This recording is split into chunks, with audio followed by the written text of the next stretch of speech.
In this QuickTime video, I'll be showing you a way how you can use sound envelopes to change and increase and decrease the volume in the speech or the sound effects or the sounds that are within your piece.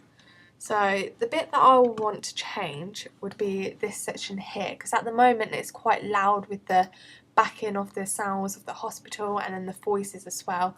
I feel like the hospital sounds are overpowering the actual vocals. So if I just take a listen to where I want to change and edit. Mr. Green?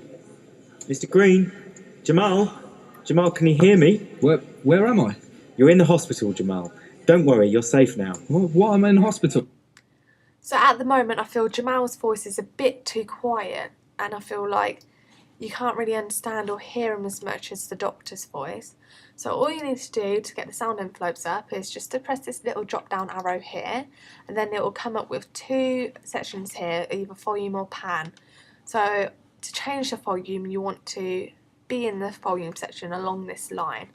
So at the moment it's already got an effect. So if I just, and by getting these, all you need to do is just by double click it and then it'll come up with the little arrow there.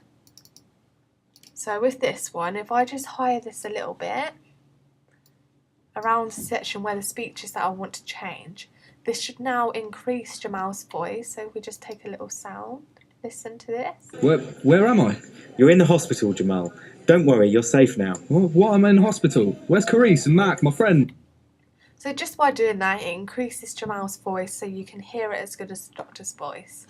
So at the moment as well, I feel like all of these effects here are a bit too loud, and I feel like they are overpowering the vocals, and I feel like they shouldn't be as loud as what they are. So if I just want to get rid of that one by clicking the drop down arrow, and then I just do the same with these ones and then just double click, but this time I want to go downwards because I want to decrease the volume, whereas with the vocals I went upwards because I wanted to increase it.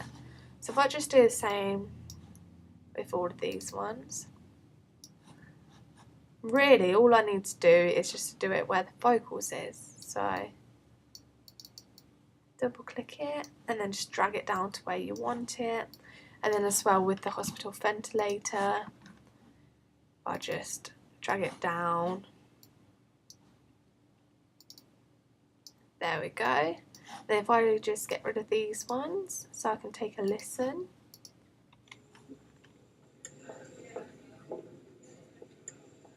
Mr. Green?